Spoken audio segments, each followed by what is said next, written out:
Bisa terlihat ya, Bapak Ibu ya, screen-nya. Oke. Jadi ini tadi sebetulnya sudah saya tampilkan ya. Jadi kalau dilihat dari metode yang digunakan, ya maka penelitian itu bisa dibagi ke dalam eh, 3 ya. Ya. Sebenarnya gini, kuantitatif, kualitatif atau mixed method ya, itu sebenarnya lebih tepat kalau dinamakan sebagai research design gitu. Jadi desain penelitian kita itu mau kuantitatif kah, kualitatif atau mixed method gitu. Nah nanti ini kalau ikut dalam uh, etimologi bahasa Inggrisnya gitu ya. Kemudian kalau korelasi, eksperimen, regresi, nah ini ya penamaan ini kan didasarkan pada metode pengumpulan dan analisa datanya gitu ya, sehingga ini yang lebih cepat dinamakan metodenya gitu. Jadi gini, eh, makanya judulnya metode penelitian kuantitatif gitu. Artinya penelitian kuantitatif itu sendiri adalah sebuah research design. Nah, dalam riset desain kuantitatif itu ada berbagai metode yang bisa digunakan. Seperti itu ya. Jadi di sini ya, tadi kita sudah berdiskusi ya, apa sih gitu ya yang membedakan antara riset desain kuantitatif, kualitatif gitu ya, dan mixed method gitu. Jadi perbedaan utama itu bisa kita lihat dari bagaimana data yang kita peroleh gitu ya. Jika data yang kita peroleh itu adalah sesuatu yang bisa untuk diangkakan ya, mudah untuk diubah menjadi sebuah angka, menjadi sebuah skala, maka riset desainnya masuk dalam kuantitatif seperti itu ya. Tetapi kalau jika data yang kita peroleh ya dari penelitian kita itu ya agak sulit nih gitu ya datanya untuk diterjemahkan ke dalam angka-angka ya, maka yang seperti itu ya datanya disebut data kualitatif gitu. Sehingga riset desainnya pun dinamakan dengan penelitian kualitatif seperti itu ya. Contoh ketika kita melakukan interview gitu ya, melakukan wawancara, kan tidak semua hasil wawancara itu bisa diterjemahkan ke dalam angka, bisa dikategorikan gitu ya. Justru terkadang kita memang memerlukan jawaban berupa penjelasan gitu ya, berupa kata-kata. Maka dalam hal itu datanya menjadi data kualitatif sehingga riset desainnya pun dinamakan dengan penelitian kualitatif. Ya, lalu ini yang mixed method namanya saja gabungan ya. Artinya dalam penelitian yang yang didesain menggunakan mixed method ya, maka di dalam penelitian tersebut akan ada data yang bersifat kuantitatif dan ada data yang bersifat kualitatif. Seperti itu. Oke, sampai sini dulu. Barangkali ada yang mau didiskusikan Bapak Ibu untuk perbedaan mendasar gitu ya dari kuantitatif dan kualitatif. Tahu bisa dilanjutkan? Ya. Bu, boleh nanya Bu? Boleh, silakan Bapak. Iya. Ya, terima kasih sudah membuka cakrawala saya Bu pagi ini tentang Masya Terus Allah. suaranya kemana ini? Suara kuanti. siapa? Lebih Iya. apa? Dulu itu kan kita kalau kuanti eh, begitu udah repot di lapangan, menghimpun semuanya, kemudian menghitung, kalau meleset, waduh, eh, gawe gitu loh Bu. Jadi apa? Hmm. Tadi Ibu menyampaikan kita bisa menggunakan asisten riset. Iya. Kemudian juga ada apa aplikasi yang sudah sangat mudah kita gunakan, bisa diakses secara online sekarang. Nah, batasan penggunaan applikan riset yang diizinkan itu gimana, Bu? Apa hanya untuk sekedar mengolah data atau bisa lebih jauh untuk kuanti itu, Bu? Itu aja dulu, Oke. Bu. Iya, baik. Makasih, Pak. Jadi gini, ini juga sebetulnya diam-diam aja, Pak. Gitu. Jadi, jadi sebetulnya mungkin mungkin karena saya yang kurang dapat informasinya ya, tapi nggak apa-apa, ini jadi PR, nanti bisa dicari kembali gitu ya. Kalau secara legalnya sih saya tidak tahu ya, maksudnya untuk peraturan apakah mahasiswa tidak boleh atau boleh punya asisten untuk membantu dalam hal ini gitu ya. Itu saya tidak bisa sampaikan dengan pasti gitu ya. Cuma yang saya tahu sih sejauh ini yang memang legal itu adalah jasa pengolahan data gitu.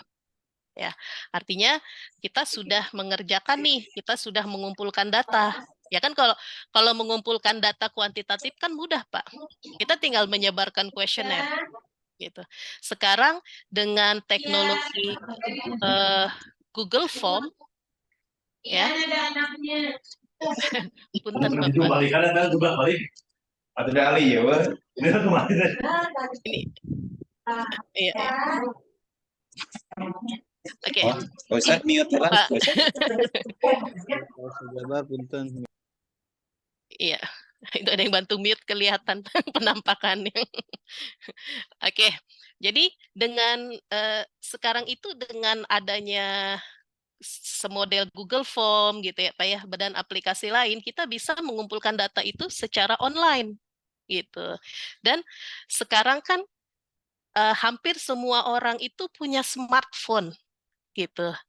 Jadi sangat mudah gitu ya untuk kita mengumpulkan data yang kuantitatif itu ya. Kita tinggal bikin satu masternya gitu ya dari Google Form, kemudian disebar dalam waktu setengah jam saja kita bisa mengumpulkan ratusan bahkan ribuan data gitu.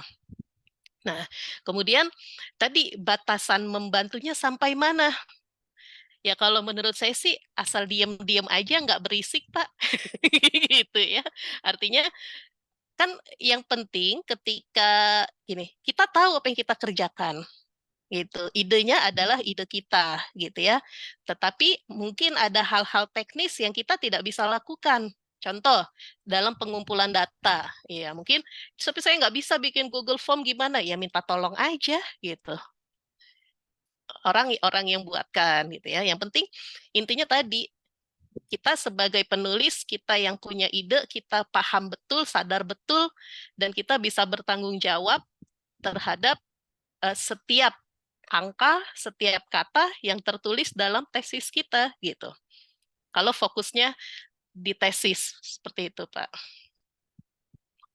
Kalau secara hukumnya, legalitasnya saya belum dapat gitu ya.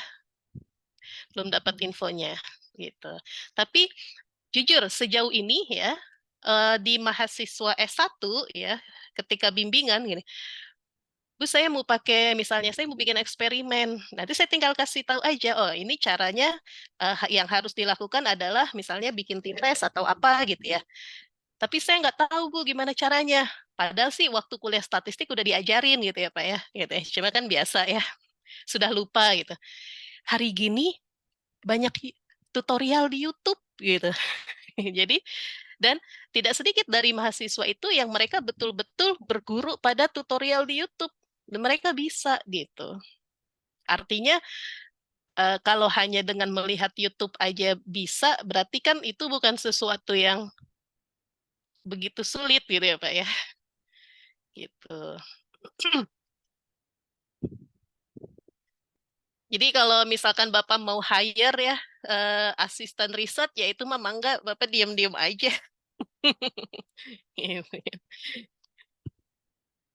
Bisa nggak usah di-announce gitu, Bu, bahwa saya dibantu oleh siapa atau boleh diem aja gitu, Bu, nggak kita sampaikan ke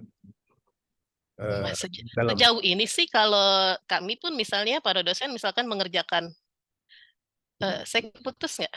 Ya, oke, gini Pak. Kalau asisten riset mah rasanya nggak perlu di-announce, Pak. Karena pengalaman saya misalnya mengasisteni dosen ketika kuliah dulu di Malaysia gini. Oh ya, ini mungkin ini bocoran ya. Buat kami yang kuliah di luar gitu ya, salah satu objekan atau cara kami cari duit ya secara intelek itu dengan menawarkan diri jadi asisten riset gitu. Karena para dosen itu ketika mereka dapat proyek ya penelitian, dapat grant ya karena kami kampusnya kan IIUM tuh kampus negeri ya, gitu, internasional negeri. Jadi para dosen itu mungkin di antara mereka juga ada yang sudah lupa bagaimana cara mengolah data gitu ya. Dan sebagian besar sih lebih kepada karena waktu yang terbatas gitu. Sehingga mereka meng-hire asisten riset untuk mempercepat pekerjaan gitu. Kayaknya di dalam proyeknya nggak ditulis Pak terima kasih kepada Mila karena telah menjadi asisten riset itu tidak gitu ya gitu ya itu kalau proyek gitu kan kalau kalau dalam kasus skripsi atau tesis gitu kan nanti kan yang penting Bapak itu tadi bisa mempertanggungjawabkan setiap kata yang tertulis di situ pada saat sidang gitu ya. Karena nanti terlihat kok Pak, ketika ide itu dikuasai dengan skripsi itu betul-betul idenya dari orang, yang nulis orang, itu kan nanti kelihatan pada saat harus defense gitu ya, pada saat harus ketika menguji gitu.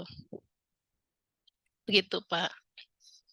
Tapi jangan bilang-bilang dari saya apa ya suruh punya asisten. Nggak apa-apa Pak. Gitu. Mau Jangan bertanya boleh, Bu? boleh silakan Pak Yusuf. Ini kan dari tadi kan berbicara tentang kuali, kuanti dengan penelitian satu lagi mix ya, Bu ya. Ya. Tentunya penelitian itu kan ujung-ujungnya adalah hasil, Bu ya. Ya, Hasil betul. atau efek untuk lingkungan sekitar.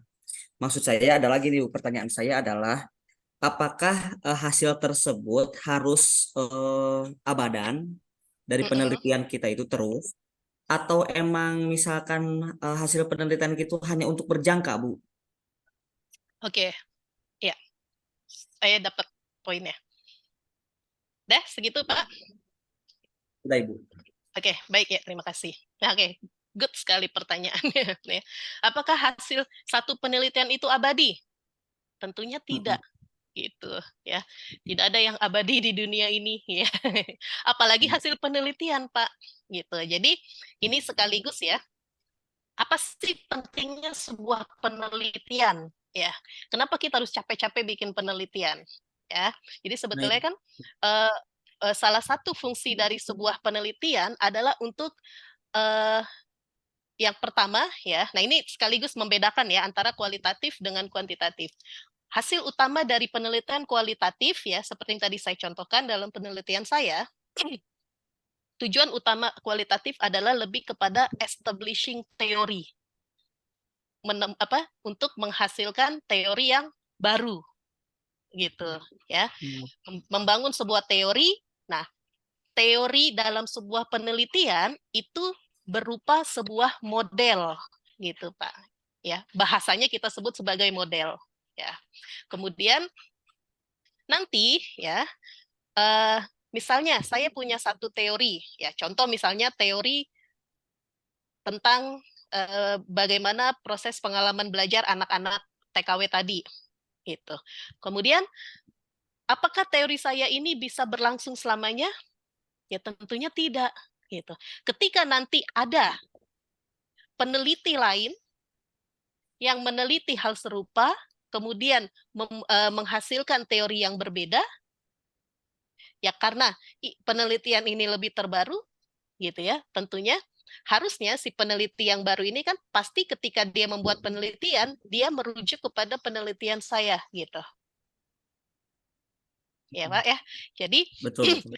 ketika Betul. si peneliti yang baru ini melakukan penelitian yang serupa, ternyata modelnya tidak seperti itu gitu. Ada satu unsur lagi misalnya, ada satu faktor yang dimasukkan ke dalam model tersebut atau ada satu konstruk yang dimasukkan. Berarti dia sudah mengembangkan teori yang sebelumnya saya buat gitu. Nah, kalau sudah dikembangkan berarti teori yang saya ini sudah tidak relevan gitu. Karena sudah dikembangkan oleh si peneliti yang baru. Seperti itu. Ya. Ini saya mau ambil contoh gini. Mungkin karena Bapak banyak Bapak dan Ibu di sini banyak di wilayah pendidikan ya, wilayah dakwah. Kalau Bapak mungkin pernah belajar tentang teori belajar. Gitu. Teori belajar itu kan mengalami perkembangan ya. Diawali dengan teori behavioristik. Ya Pak ya, dengan behavioristik Ya, ya. behavior. Betul. Ya, ketika dalam pengembangan teori behaviorisme tersebut ya, para tokoh itu kan mereka melakukan penelitian walaupun ketika itu penelitiannya menggunakan hewan. Itu ya. Kemudian setelah teori behavioristik ini menguasai dunia pendidikan ya, lalu sekelompok ahli pendidikan mereka terus melakukan penelitian sehingga muncullah teori kognitivisme gitu. Yang kemudian teori kognitivisme ini mematahkan teori behavioristik gitu. Ya. Kan dalam behavioristik itu mereka meyakini bahwa dalam proses pendidikan otak anak itu nggak terlalu berperan penting gitu. Nggak penting tuh. Contoh ketika mau mengajarkan tentang kebersihan ya. Anak itu nggak perlu dikasih tahu apa pentingnya menjaga kebersihan gitu. Dia cukup dikondisikan gimana caranya supaya dia selalu menjaga kebersihan. Ya salah satu cara pengkondisiannya dengan memberikan hukuman-hukuman gitu. Nah, kemudian teori ini dibantah oleh para peneliti yang melahirkan teori kognitivisme. Yang mereka meyakini bahwa oh nggak bisa begitu dalam proses pendidikan pemahaman anak terhadap hal yang kita ajarkan menjadi hal yang paling penting gitu. Jadi kalau mau ngajarin anak tentang jaga kebersihan harus dikasih pemahaman dulu apa pentingnya menjaga kebersihan gitu. Nah, artinya hasil penelitian para kelompok behaviorisme ini dianggap tidak relevan setelah muncul hasil dari peneliti kognitivisme. Seperti itu contohnya. Jadi berarti Bu, yang namanya penelitian ini bagaimana kebutuhan Bu ya? Seperti kan kita tahu bahwasanya yang namanya RI itu revolusi industri kan dari 1.0 sampai sekarang 5.0. Itu kan fase-fasenya berbeda Bu ya.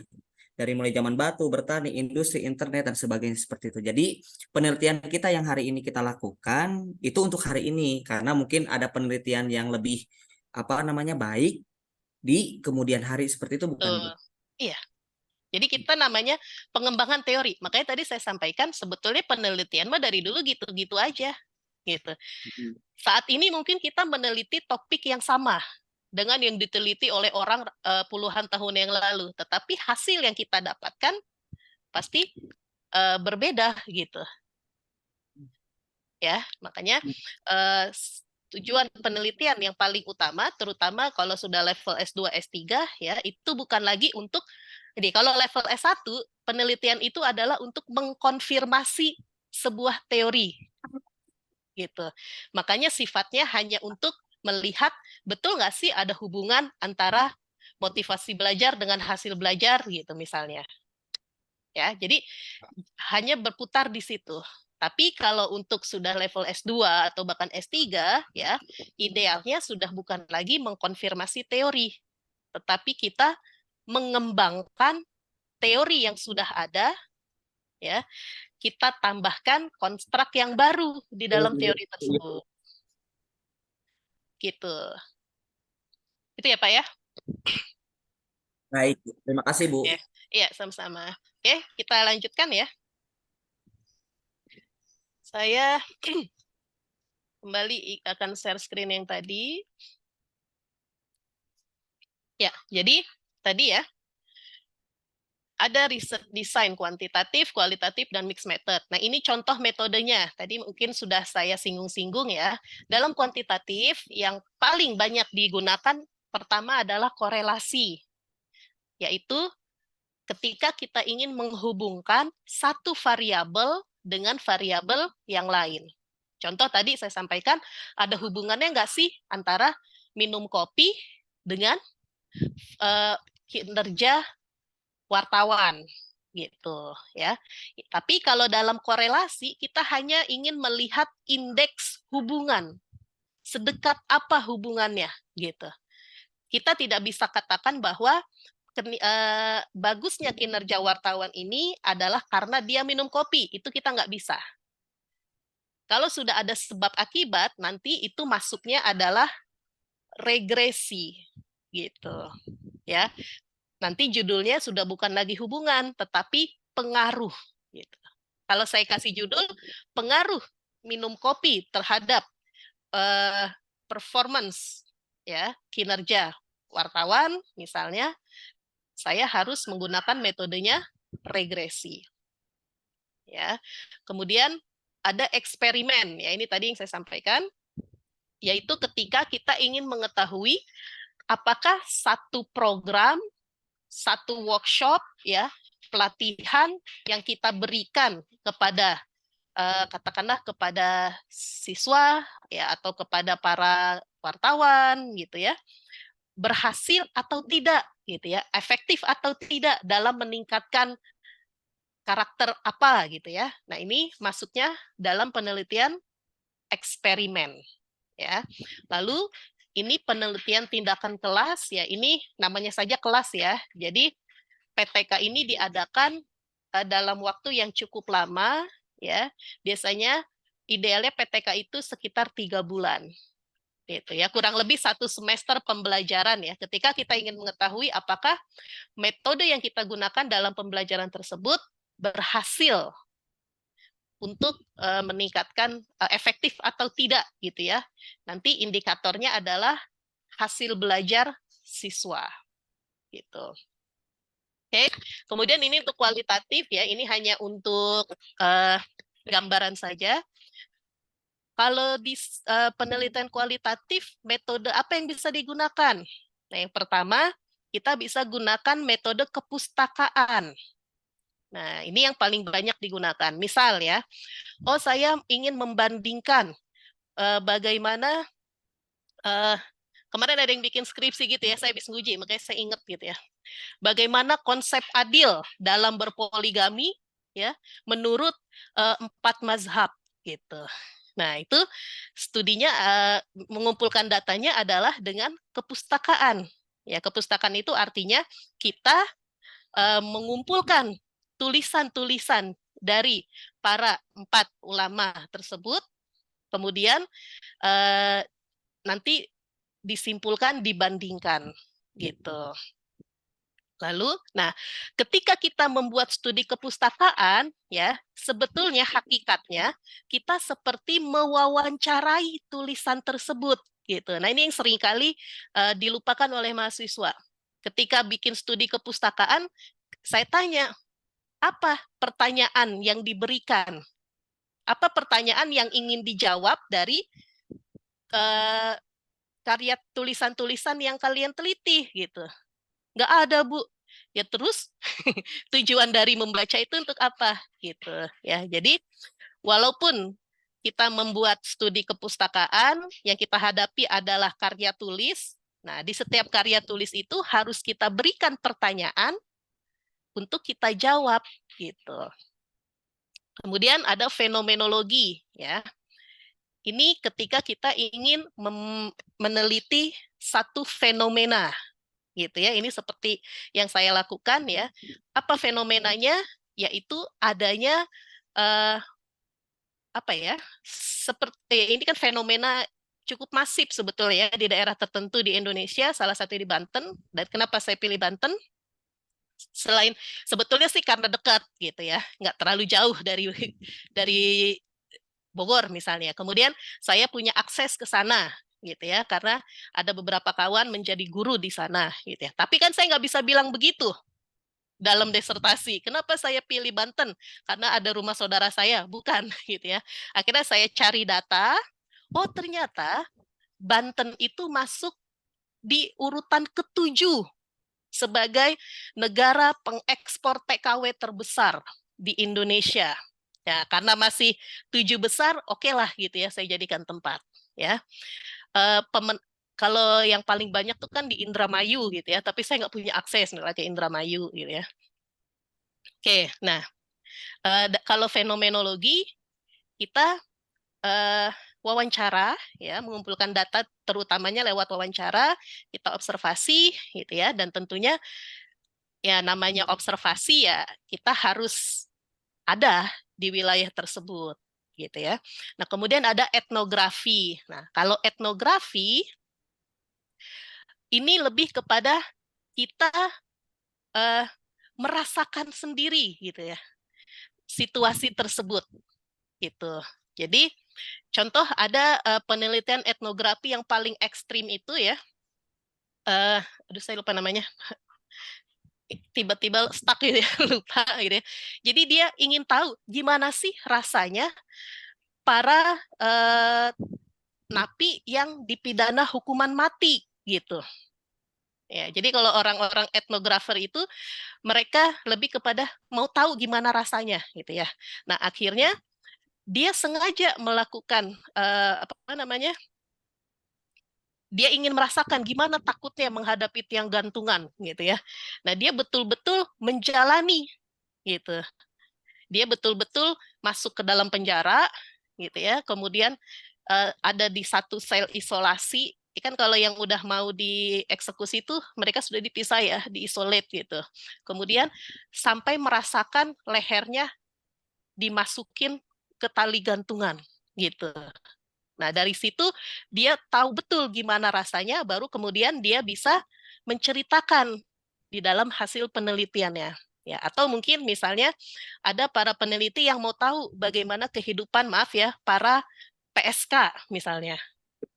Nah, untuk itu si peneliti ini berpura-pura menjadi PSK gitu. Sehingga dia betul-betul merasakan eh, apa namanya hal yang akan dia teliti gitu ya.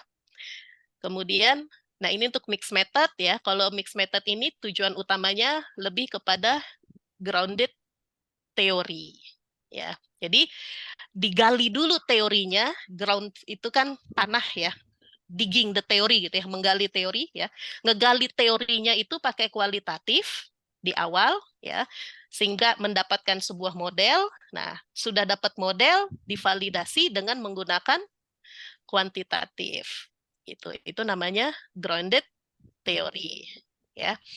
Bapak Ibu jangan khawatir gitu ya. Ini kan masih introduction ya. Nanti untuk yang kuantitatif ini akan lebih jelas lagi ya di perkuliahan kita, di pertemuan-pertemuan berikutnya. Untuk yang kualitatif ini nanti ada satu matkul tersendiri gitu ya. Mata kuliah kualitatif. Seperti itu.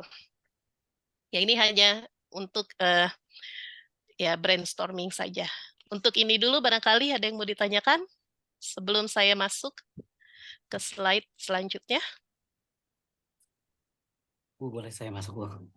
Boleh, boleh.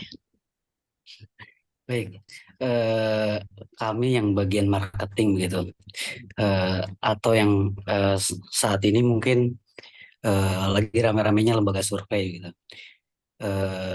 Tapi pertanyaan saya sebelumnya gini, jujur saya S1 itu mengerjakan hanya tugas akhir, jadi lebih ke pembuatan sistem atau program komputer gitu. Nah, Ya. kelulusannya hanya diukur dari metode pembuatan hasil luaran sistemnya aja gitu. Terkait dengan hal ini saya agak sedikit baru belajar lah gitu. Namun menariknya gini, ketika tadi Ibu bicara tentang konsep penelitian untuk mengerahkan persepsi orang gitu. Ini hubungannya sama marketing nih Bu, sama yang kayak tadi. Ketika tadi kita misalkan mengarahkan penelitian itu untuk udah ada begitu hasilnya itu pengen kita buat itu hasilnya sebenarnya sudah diarahkan gitu ke persepsi tertentu. Misalkan memberi sebuah produk.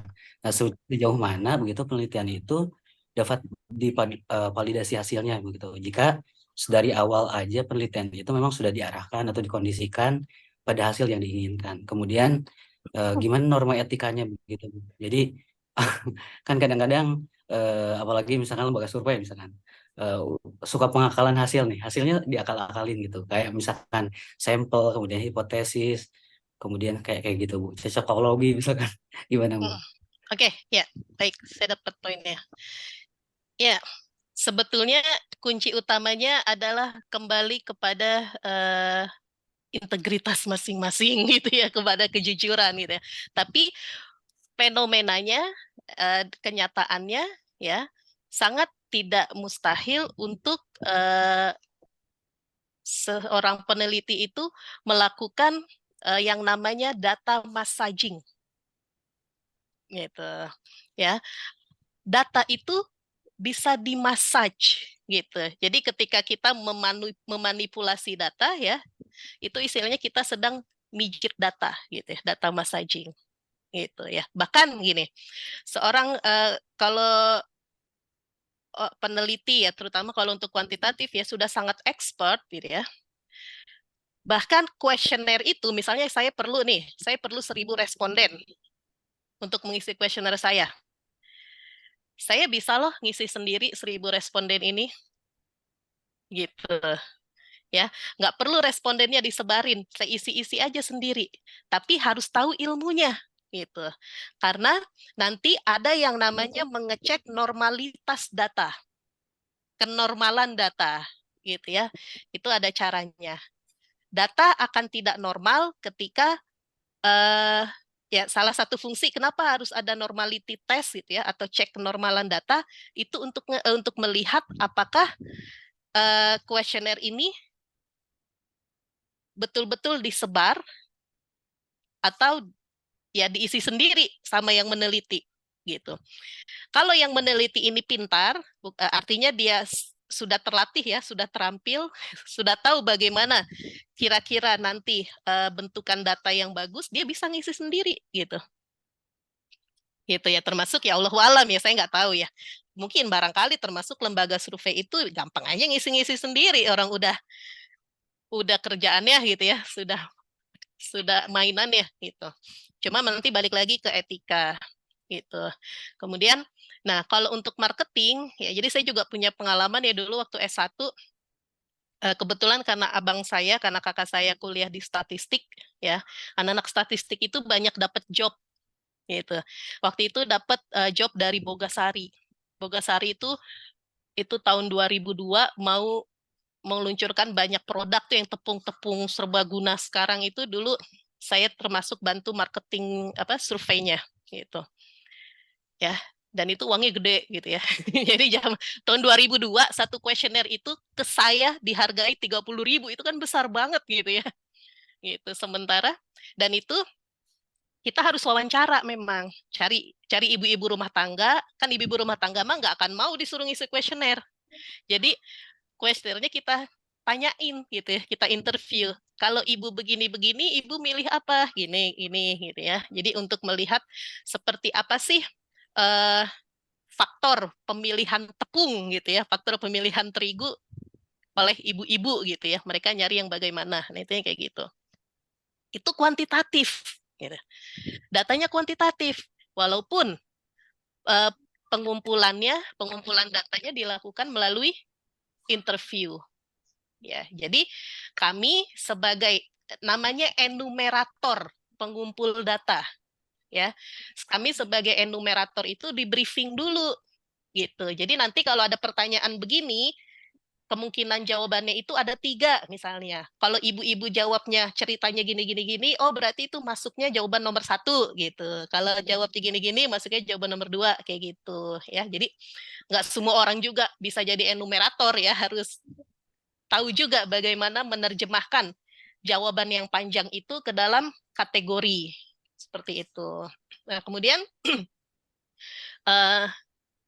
kalau itu kan marketingnya untuk kepentingan diri sendiri ya, untuk tahu bagaimana sih tipe-tipe terigu gitu ya yang disukai oleh ibu-ibu misalnya.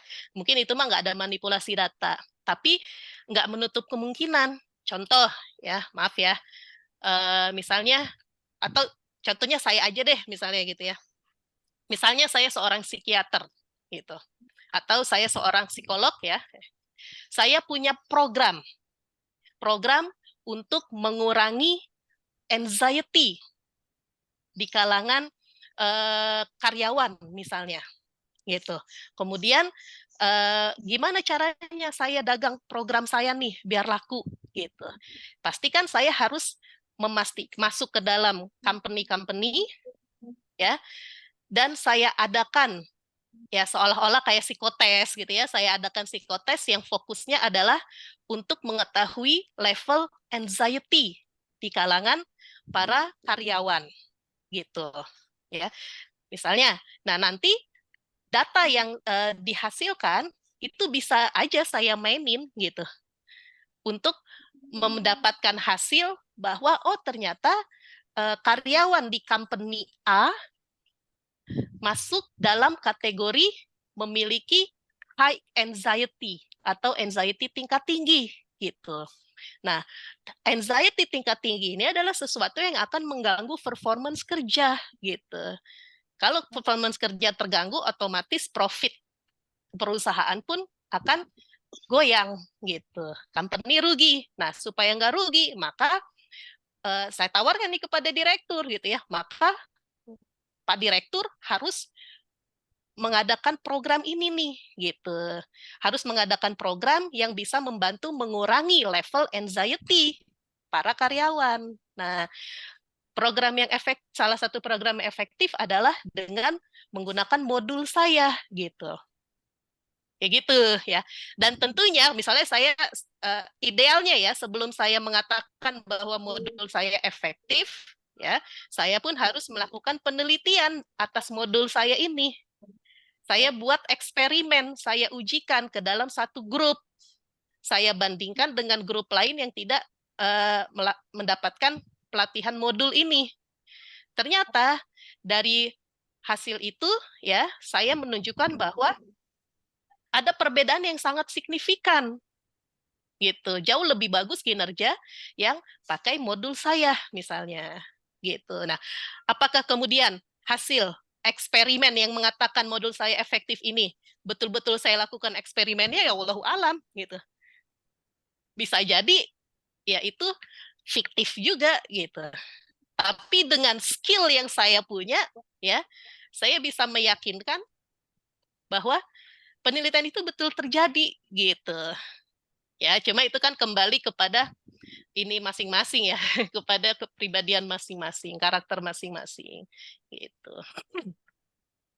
Gitu ya kan sama dengan orang-orang yang jual dengan para di dunia obat-obatan ya, seperti itu. Jadi misalnya dan kalau jahatnya kalau penelitian itu kan hukum hasil penelitiannya itu misalnya saya meneliti 1.000 orang ya untuk efektivitas suatu obat misalnya. Nah, kalau nanti ada 501 orang yang terbukti misalnya merasakan efektivitas dari obat itu, maka saya bisa mengklaim bahwa obat saya efektif gitu. Apa kabar dengan 409 orang yang lain? Itu mah nggak diperhitungkan gitu. Karena ya ini salah satu kelemahan kuantitatif ya. Dalam penelitian kuantitatif, ketika 50% plus 1 dari responden menyatakan A, maka hasil A ini bisa di-generalize untuk semuanya gitu. Ya. Kayak gitu, Pak. Jadi ya memang orang-orang marketing harus punya skill massaging data yang baik gitu. Ya. Betul, Bu. Baik, Betul ya. makasih. Terima kasih. Iya, sama-sama. Nah, Ya. sepengalaman kami juga biasanya seperti itu, Bu. Jadi kadang-kadang memang si perusahaan minta diarahkan ke situ, namun demikian minta dimasukkan metode-metode metode-metode ilmiah yang memang untuk melegitimasi begitu. Oke. Dan itu kita sebagai seorang yang ikut di dalam datanya itu nampaknya kadang-kadang suka, waduh ini gimana nih? Tenang aja. Kan dosa ditanggung atasan, Pak. Iya. Iya gitu sih. Karena gini, contoh nih ya. Ini sih nggak atas pesanan, cuma kita bermain logika gini. Misalkan mahasiswa nih, bikin penelitian. Judulnya gini, hubungan antara motivasi belajar dengan hasil belajar. Ya, ini pernah kejadian. Tiba-tiba hubungannya negatif gitu. Jadi hasil dari uji datanya, dari korelasinya menghasilkan hubungan yang negatif. Hubungan negatif artinya ada hubungan terbalik. Kalau kalau cara baca hubungan ya dalam variabel, kalau positif berarti semakin tinggi motivasi belajar, semakin bagus hasil belajarnya. Nah, mahasiswa ini dapat hubungannya terbalik, negatif gitu. Jadi pertama dia nggak ngerti kalau negatif itu punya makna gitu ya. Jadi dia salah lah ya gitu ya. Kemudian jadi aneh gitu ya. Kok bisa motivasi belajar dalam penelitian dia ditemukan berhubungan negatif dengan hasil belajar. Berarti semakin tinggi motivasi belajar siswa, semakin rendah hasil belajarnya gitu. Itu sih bukan pesanan, cuma kan jadi kayak nggak masuk akal gitu. Jadi secara tidak langsung kita mau bilang, oh kalau gitu kalau mau hasil belajarnya bagus, nggak usah terlalu termotivasi gitu ya, santuy-santuy aja belajarnya gitu. Nah, kita justru di situ kita punya beban nih gitu. Saya sebagai pembimbing loh, kalau ini hasilnya kayak begini, seolah-olah kita menyalahi aturan gitu. Nah, akhirnya biasanya kalau terjadi hubungan yang aneh seperti itu dicek-cek lagi, dia salah dalam sistem scoring instrumen gitu. Itu nanti ya ada lagi kalau kita mau ngecek salah-salah di mana gitu. Oke, gitu ya Bazis ya. Baik, Ya, Bu. ya lanjut lagi. Ini slide-nya dari tadi nggak pindah-pindah. Oke, nah sekarang kita lihat secara umum ya tahapan penelitian. Oke, jadi tadi kita sudah diskusikan kurang lebih sudah ada gambaran nah ya kalau yang kuantitatif gimana, yang kualitatif gimana. Nah sekarang ini tahapan penelitian itu kayak gimana sih ya? Jadi ini hanya untuk merefresh ya, karena Bapak Ibu kan hampir semua sudah pernah melakukan penelitian ya. Yang utama, yang paling penting harus cari dulu topik penelitiannya. Nah, ini yang paling penting tapi yang paling susah gitu ya.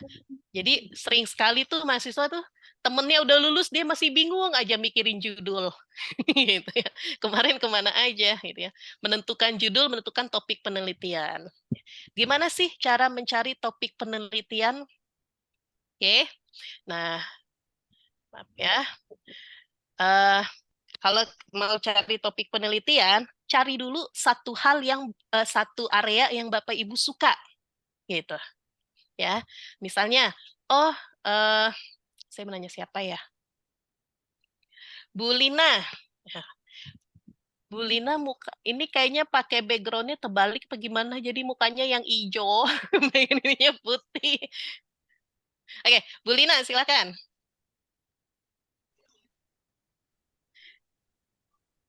Bu Lina, bisa mikrofonnya? Iya, Oke, ya. Kira-kira satu hal apa ya. yang menarik ya oleh Bu Lina tentang apa gitu? Mungkin dari itu metodologi penelitian Uh-uh. yang bagian analisisnya. Analisis. Enggak, bukan. Maksud saya satu area apa satu isu apa, satu kan kita lagi mau bicara bagaimana cara menentukan topik penelitian gitu ya. Contoh saya gini misalnya, karena saya dari psikologi pendidikan, hal apa sih yang menarik perhatian saya? Oke, saya sangat tertarik dengan masalah resiliensi misalnya, resiliensi akademis gitu. Nah, maksud saya seperti itu. Resiliensi itu artinya ketahanan ya, ketahanan akademik. Nah, kalau Bu Lina kira-kira ada nggak satu hal, satu area, satu subjek yang menarik gitu ya untuk dipelajari lebih lanjut, untuk dikaji lebih lanjut?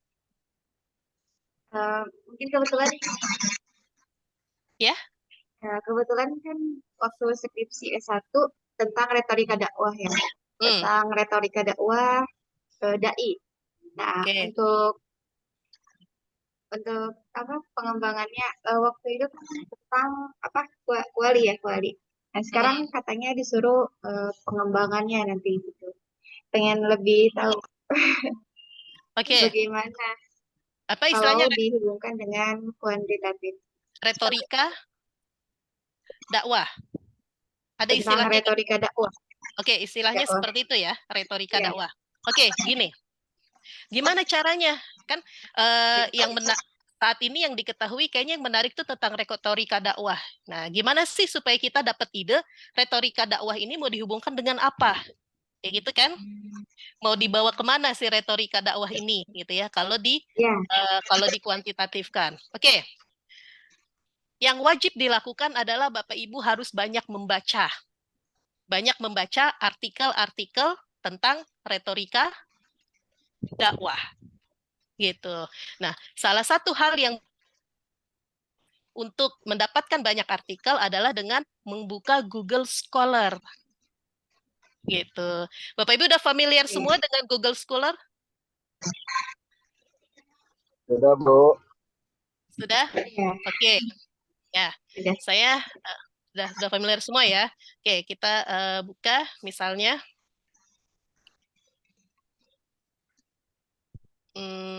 sebentar ya, saya. Jadi download baca artikel ya sebanyak-banyaknya yang mengaitkan tentang retorika dakwah. Oke, misalnya.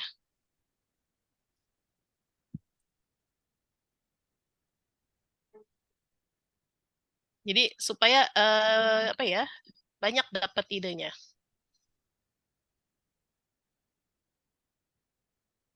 Lalu, retorika dakwah.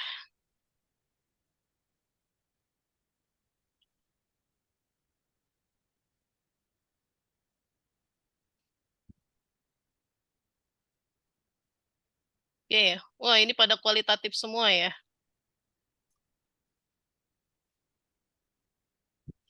Nah, maksud saya itu cari di sini orang itu ya, nanti kan akan terlihat ya unsur kuantitatifnya gitu. Ada nggak yang menghubungkan retorika dakwah dengan apa gitu?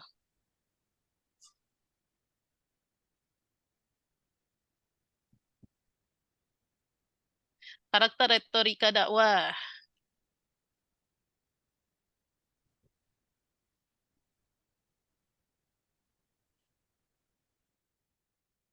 Oke, ya. Nanti kan ini bisa di-download ya. Jadi memang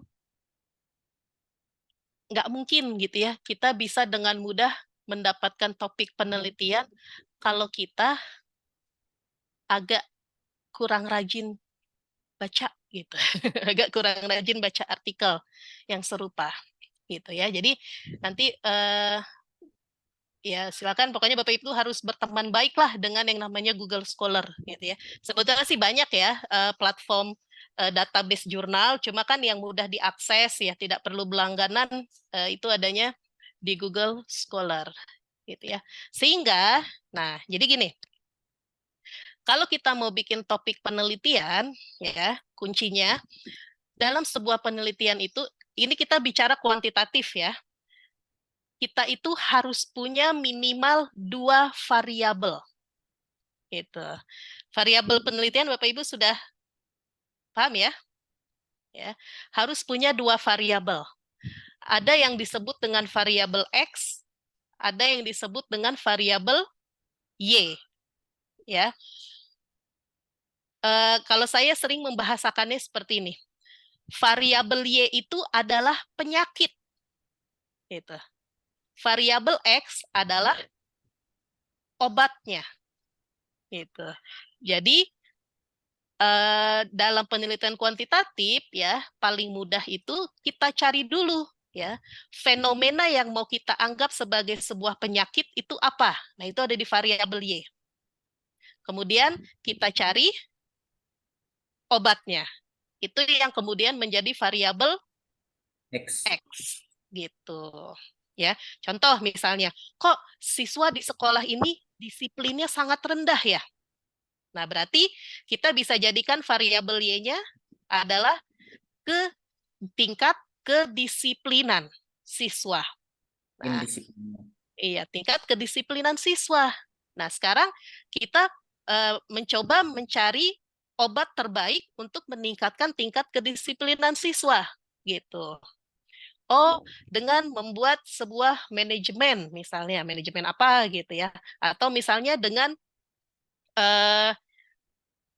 pemberian apa ya, hukuman, jahat banget ini kalau pakai hukuman, atau misalnya dengan adanya program tertentu gitu ya untuk meningkatkan tingkat kedisiplinan siswa, seperti itu ya. Atau seperti tadi yang saya contohkan, saya melihat kok kayaknya performa kinerja wartawan di jurnal ini gitu ya agak menurun. Nah, gimana caranya untuk menaikkan? Oh, coba pakai kopi gitu. Makanya saya bikin penelitian bagaimana peran kopi ya atau hubungan antara minum kopi dengan kinerja. Gitu. Kalau hubungannya sudah, jadi kita dimulai dari hubungan ya Bapak Ibu ya. Kalau saya mau ngejual kopi, saya klaim bahwa kopi ini bisa membantu meningkatkan kinerja, berarti harus ada hubungan positif atau negatif antara minum kopi dengan performance kinerja. Positif, Bu. Harus positif gitu. Jangan saya mau ngejual kopi, hubungannya terbalik. Oh, berarti yang makin banyak minum kopi, kerjanya semakin jelek gitu. Nggak laku kopi saya gitu ya. Pertama harus ada hubungan positif. Nah, kalau kita sudah punya hubungan positif, kita bikin analisa berikutnya untuk mengetahui tingkat pengaruhnya bagaimana. Dari situ saya buat lagi penelitian yang menggunakan regresi gitu. Ya. Kalau sudah betul-betul diyakini bahwa kopi ini mempengaruhi kinerja ya, baru kemudian saya bisa laku jualan kopinya gitu. Oke. Baik, nanti sih insya Allah pertemuan berikutnya kita bahas lebih detail tentang variabel ya. Jadi saya nggak detailkan dulu. Kemudian, nah kalau kita sudah dapat topik penelitian, ya, yang di tahapan berikutnya adalah merumuskan masalah, itu, ya.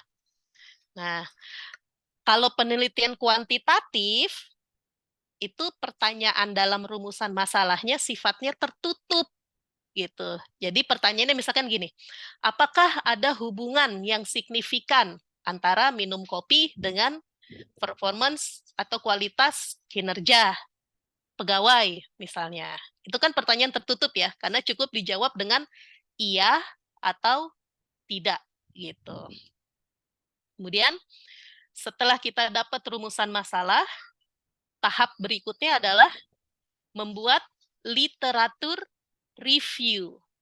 Nah, jadi tadi saya harus mengumpulkan nih teori-teori dan penelitian-penelitian terdahulu terkait dengan efek dari minum kopi gitu ya.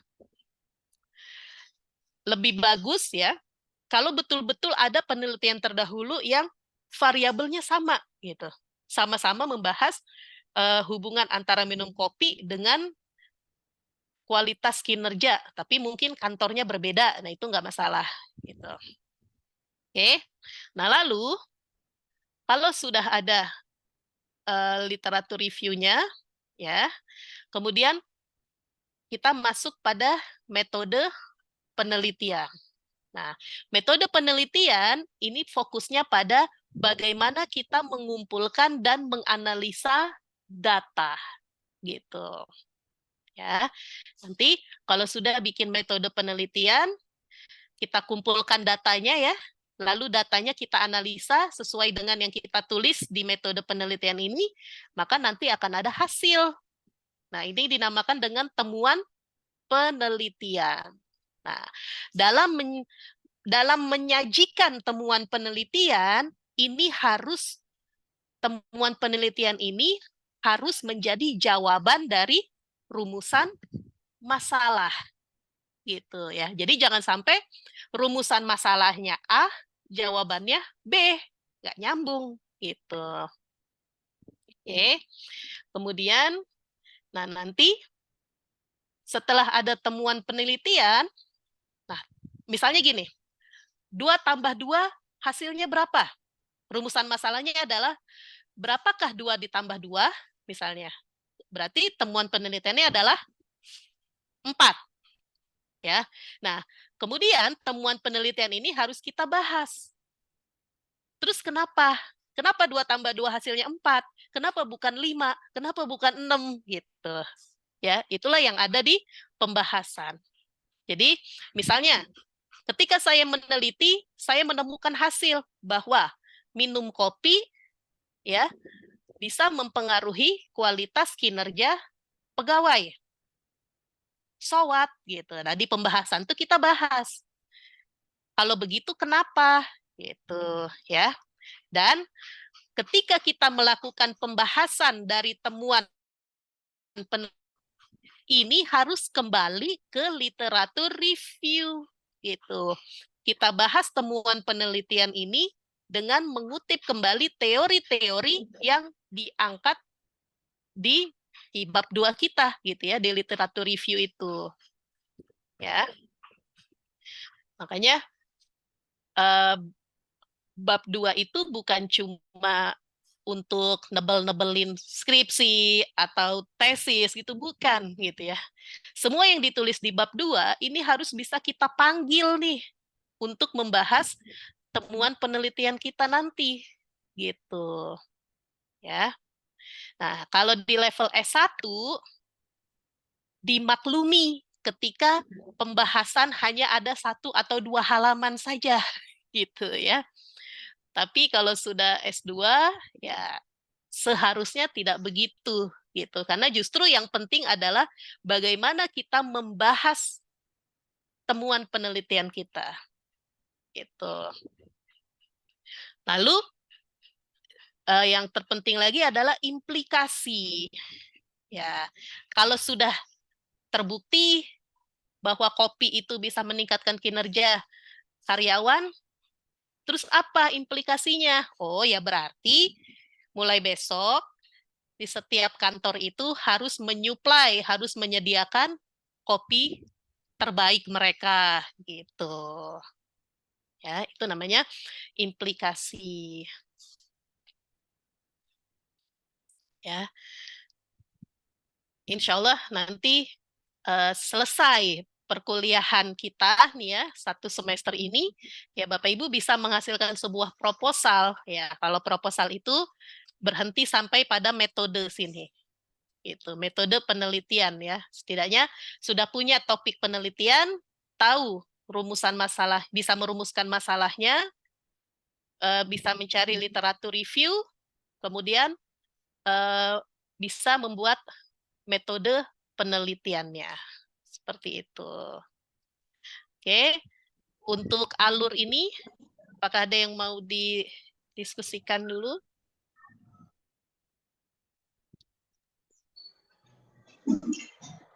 Mohon izin. Ya, Ibu Fia, silakan. Baik, untuk yang pertama, apakah ada template khusus untuk penulisan tesis di UIK agar menjadi gambaran untuk untuk mahasiswa, untuk kita semua untuk dapat mencoba membuat gitu, karena takutnya di beda-beda kampus Oke. beda template. Untuk ya, makasih. Yang kedua, Untuk yang kedua mungkin ingin lebih tahu. Tadi disebutkan kalau misalnya S1 atau penulisan skripsi lebih kepada mengkonfirmasi teori. Nah, untuk S2, S3 mungkin lebih kepada mengembangkan teori. Nah, teori-teori yang nanti dimunculkan itu kan akan ada mungkin teori baru yang dimunculkan, dihadirkan dari mungkin dari penemuan-penemuan penelitiannya itu. Nah, bisa diakui dan bisa dilaunchingkan itu didasarkan apa? bahwa itu teori kita gitu. Ya, bahwa itu teori yang dapat dipakai mungkin menjadi acuan untuk orang banyak dan diakui. Iya, baik ya. Ya, sama-sama. Yang pertama, untuk format tesis khusus di pasca apakah ada? Pasti ada. Gitu ya, karena tadi seperti Ibu sampaikan ya, hanya saya belum bisa menampilkan sekarang gitu ya. Karena setiap universitas itu mereka punya format sendiri-sendiri ya. Harusnya sih ada panduan penulisan tesis untuk di pasca seperti apa gitu ya. Kemudian nanti mungkin bisa dibantu oleh Ibu Mariam ya. Mbak Maria masih eksis kah? Masih station ya atau udah hudu ya? Gitu. Kemudian untuk yang berikutnya, ketika misalkan Ibu meneliti, kemudian dari penelitian itu kita melahirkan teori yang baru, apakah bisa diklaim? Bisa, Bu. Gitu. Makanya tesis yang Ibu bikin nih jangan berhenti menjadi tesis aja, karena nggak ada orang yang baca, Bu. Gitu. Yang baca cuma penguji doang. Nah, gimana caranya supaya teori ini bisa di-launching, bisa diakui secara universal? Ya, dirubah menjadi artikelnya dipublikasi gitu, masuk ke jurnal-jurnal yang bagus lah ya, lebih bagus lagi katakanlah bisa masuk jurnal internasional atau bahkan mungkin bisa Scopus. Itu kan orang-orang awam mah nggak mungkin baca Scopus, Bu, gitu ya. Yang baca itu kan para akademisi gitu ya, orang-orang yang concern dengan dunia penelitian gitu ya. Nah, bisa berhak kita misalkan ada teori baru misalnya. Teori tentang teori A gitu ya, yang dikembangkan oleh Ibu Fia gitu ya. Bisa gitu. Selama kita melakukan prosedur penelitiannya itu yang sesuai gitu. Ya. Terima kasih. Iya, sama-sama. Oke, baik. Ibu dokter mohon izin. Ya, silakan Pak Jabar. Berarti intinya hasil penelitian itu bisa dijadikan referensi atau dijadikan rujukan gitu ya Bu dokter ya? Iya, bisa. Nah itu sifatnya general apa lingkupnya terbatas? Tergantung Pak. Gitu. Tergantung data yang kita ambil representatifnya seberapa jauh representatif gitu Pak. Ya, jadi kan sebenarnya gini, misalnya saya mau bikin penelitian misalnya tentang kemampuan komunikasi mahasiswa Indonesia, se-Indonesia. Gitu. Ketika saya klaim se-Indonesia, tapi kemudian mahasiswanya hanya mahasiswa UIKA, kan nggak representatif.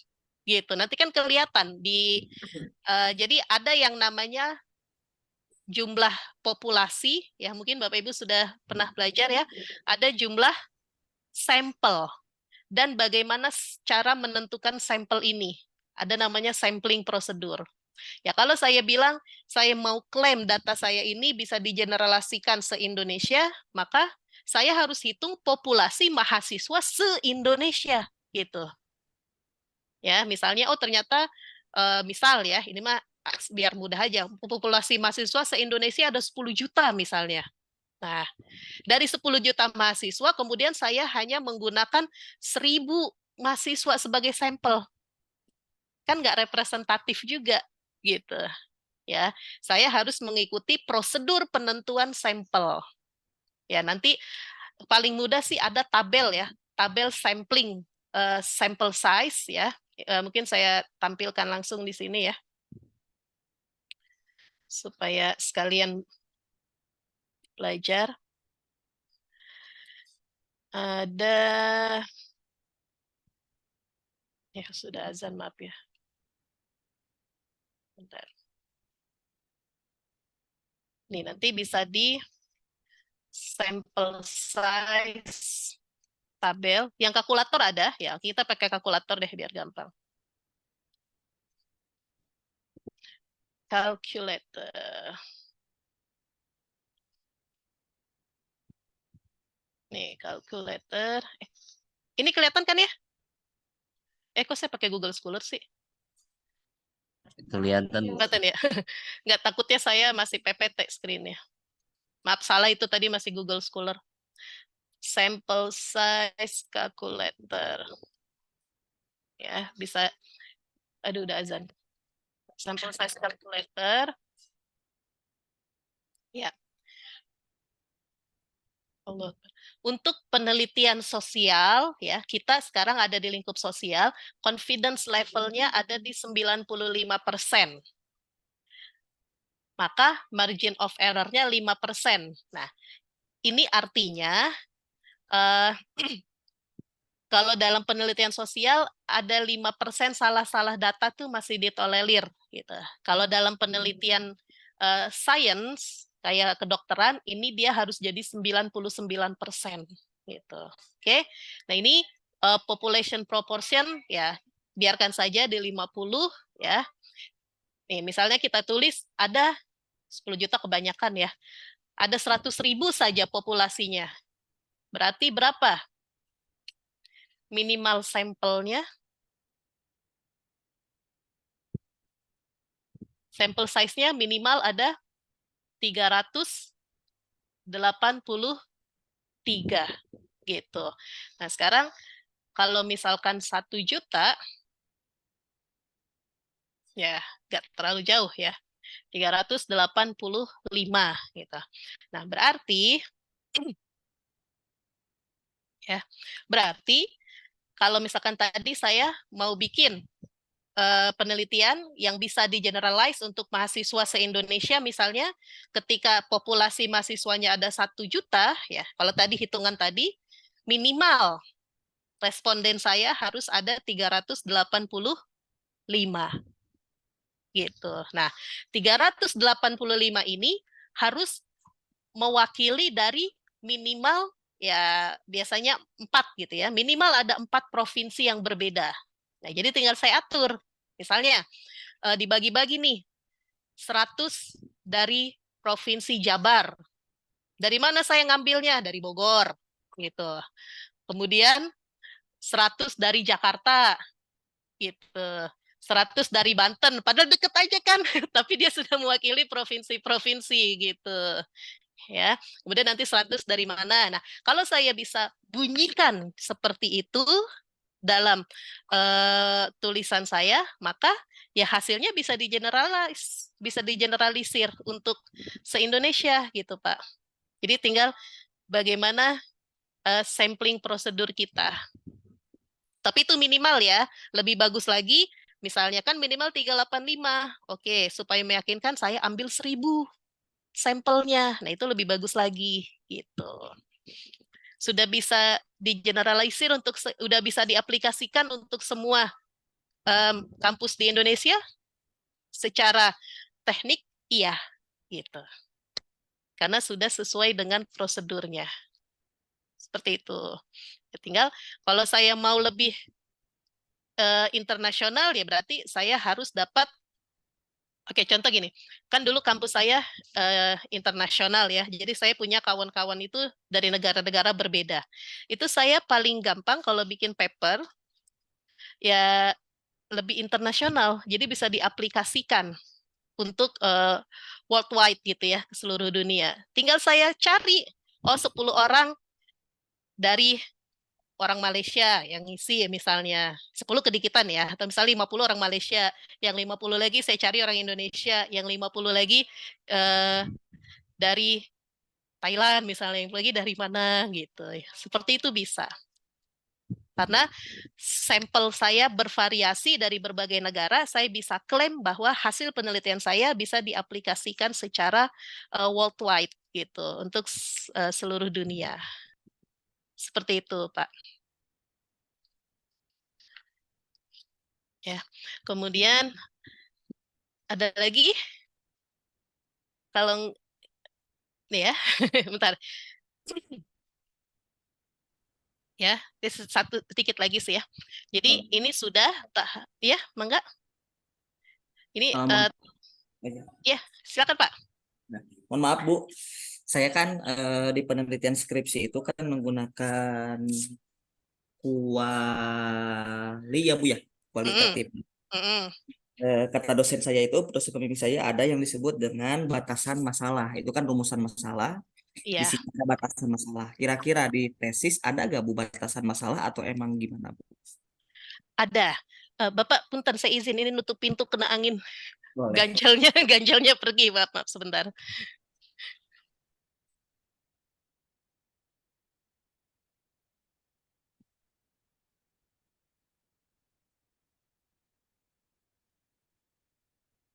Ya, sudah. Ya, anginnya kenceng. Oke. Apakah ada batasan masalah? Jika diperlukan ada, Pak. Oh, Gitu. jika. Jadi, iya, nggak semua skripsi itu perlu batasan masalah sebenarnya. Gitu. Jadi, apa namanya? Tergantung dari topik yang dilihatnya. Gitu. Contoh, misalnya gini. Ya, kemarin, misalnya gini. Ada penelitian tentang bagaimana pengaruh ya penggunaan media sosial ya misalnya terhadap apa namanya terhadap kenaikan anarki masyarakat atau misalnya kayak gitu. Nah, ini media sosial ini kan beragam ya. Nah, untuk memberikan pemahaman kepada pembaca bahwa media sosial yang dimaksud itu adalah misalnya Instagram gitu, TikTok gitu ya, Facebook. Nah, yang seperti ini harus ada di pembatasan masalah gitu. Paham ya, Pak ya? Jadi tergantung gitu ya. Ada saatnya kita perlu memberikan pembatasan masalah, tapi kalau ternyata dalam judul itu sudah spesifik ya kita nggak perlu kasih pembatasan masalah gitu ya. Baik. Terima kasih Iya, Bu. iya sama-sama. Oke, baik, ada lagi ya? Kalau tidak saya lanjutkan kembali ya. Lalu ini ya, jadi sudah ada pembahasan implikasi ya. Oke, jadi ya sebetulnya kan penelitian tuh begini aja gitu, simple ya. Yang terpenting sekarang adalah Bapak Ibu nih ya, sambil mengikuti perkuliahan, sambil mencari kira-kira topik apa yang menarik ya untuk dikaji lebih lanjut gitu. Nah, kemudian ya jadi intinya apa sih beda kuantitatif dengan kualitatif? Ya, sebetulnya secara umum mau kita bikin kuanti, mau bikin kuali, tahapan penelitiannya sama gitu. Yang membedakan adalah pada bagaimana kita mengumpulkan data ya dan bagaimana kita menganalisa data tersebut gitu. Ya, jadi nanti kita akan belajar yang namanya data kuantitatif itu yang kayak gimana gitu ya, yang data kualitatif itu yang seperti apa gitu ya. Nah, hanya ini saja gitu ya yang membedakan antara penelitian kuantitatif dengan penelitian kualitatif ya. Selebihnya kurang lebih sama ya. Dan ini kembali Bapak Ibu harus rajin-rajin buka Google Scholar gitu ya. Karena ya untuk kita dapat pencerahan itu kita harus banyak baca. Nah ini nanti kalau Bapak Ibu iseng-iseng gitu ya, mau intip bisa Ini nggak kelihatan ya, karena saya kelihatan nggak Google Scholar saya? Nggak ya, maaf. Karena saya share screen-nya. Oke. Ya. Bu Mila, Ya. Farhan Bu mau nanya. Ini Mm-mm. kan Ya. kita kayak pada dasarnya penelitian itu sama ya Bu ya. Mm-mm. Kita bakal meneliti sesuatu yang memang nanti bakal ada impact-nya gitu ya Bu. Mm-mm. Nah, yang jadi pembeda umum yang ketika memang ada pertanyaan bedanya skripsi sama tesis itu apa, kan sama-sama penelitian. Cuman lebih Oh, detailnya itu memang kita lebih mengerucutkan ya Bu ya. Kalau di tesis emang lebih mungkin lebih berfaedah gitu ya Bu ya. Kalau di S1 kan eh, kita neliti asal aja nih gitu. Nah, yang menjadi pembeda yang benar-benar signifikan dan kita bisa menjelaskannya secara umum gitu ya Bu ya. Itu seperti apa Bu, dan apa aja yang menjadi pembedanya gitu. oke. Pertama ya, skripsi S1 tuh bukan berarti asal-asalan gitu ya. Hanya gini, eh, kalau yang beda kan di tujuannya ya. Kalau dalam level S1 ya, di skripsi S1 itu tujuannya lebih kepada melatih gitu. Melatih mahasiswa untuk melakukan penelitian ilmiah sesuai dengan prosedurnya gitu ya. Sehingga ya sifatnya kan namanya juga latihan ya. Kita tidak memaksa bahwa dalam membahas penelitian itu harus tajam, setajam silet gitu, enggak gitu ya. Atau dalam mengumpulkan teori literatur review itu harus misalnya eh, dibuat framework gitu. Nah, S1 tuh nggak ada framework gitu. Bedanya nanti yang membedakan dengan tesis apa? Ya, pertama yang membedakan adalah kedalaman teori gitu ya. Kedalaman teori. Jadi kalau di S1 belum ada istilah theoretical framework. Jadi penelitian kita ini ya itu merujuk pada teori siapa gitu, teori utamanya. Nah, kalau S1 kan belum pakai theoretical framework. Kalau S2 itu sudah harus ada gitu. Makanya harus kuat di teori gitu ya. Kemudian jadi eh ya contoh balik lagi tadi ketika saya mau menghubungkan kopi dengan kinerja, ya saya mungkin akan menggunakan beberapa teori untuk mensupport itu. Pertama dari teori medis. Teori medis juga nggak bisa sembarang teori orang saya pakai. Ya. Harus dicari orang-orang yang prominent di bidang tersebut. Oh, expertnya tuh siapa, expertisnya gitu. Ya. Pionir dari teori itu siapa? Itu yang harus ada kalau dalam S2 gitu. Ya, itu untuk teori. Nah, kemudian nanti sebetulnya yang lebih diharapkan lagi hasilnya adalah ya pengembangan gitu, pengembangan teori. Nah, nanti mungkin bisa dilihat ya kalau bisa dibaca contoh tesis gitu ya dengan contoh skripsi, cara membahas hasilnya itu yang beda gitu. Ya, bahasan hasilnya mungkin kalau deskripsikan kadang mahasiswa itu justru ngulang-ngulang lagi gitu apa yang sudah disampaikan sebelumnya kalau di pembahasan skripsi ya kalau di S2 seharusnya sudah tidak seperti itu gitu pembahasan itu lebih kepada ya implikasinya akan seperti apa gitu ya itu sih yang membedakan gitu. Oke, baik Bu Mila, terima kasih Bu. Jadi kita Sama-sama. dari awal udah bisa ngebedain. Maksudnya jangan sampai tesis kita masih ala-ala skripsi. Jangan iya eh, saya bukan mau sombong gitu ya. Tapi kalau Bapak Ibu mau baca, boleh. Cuma memang saya ada PDF-nya. Cuma memang tesis dengan disertasi saya full English semua gitu. Tapi nggak apa-apa, nanti mungkin bisa ditampilkan untuk contoh ininya aja gitu ya, format-formatnya gitu. Karena memang kuliah saya pengantarnya bahasa Inggris gitu. Jadi lebih banyak tulisannya dalam bahasa Inggris seperti itu. Oke, baik Bapak Ibu, cukup ya.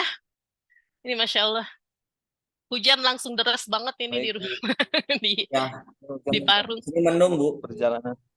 Oh, mendung, itu langsung deras sekali. Oke, baik, Masya Allah Bapak Ibu, terima kasih ya sudah bersabar, sudah bertahan sampai pukul 12.03 ini di jam laptop saya. Oke. Baik, insya Allah mudah-mudahan apa yang kita bahas hari ini mudah dipahami ya, bisa dipahami, bisa bermanfaat ya. Kita tutup dengan baca hamdalah, alhamdulillahirabbil alamin, dan doa kafaratul majelis. Alamin. Subhanakallahumma wa bihamdik, asyhadu an la ilaha illa anta, astaghfiruka wa atubu ilaik. Baik Bapak Ibu, insyaallah sampai ketemu lagi di perkuliahan berikutnya. Assalamualaikum warahmatullahi wabarakatuh. Waalaikumsalam Casual PDF-nya boleh ya Bu? PDF yang mana tuh? Buku. Oh, buku Creswell. Oke, siap. Nanti saya kirim di grup WhatsApp ya. Kan sudah ada ya. Ya, siap. Ya. Baik. Saya izin live ya. Terima kasih. Siap, Dokter. Ya. Terima kasih banyak Bu. Sampai Sama-sama. ketemu.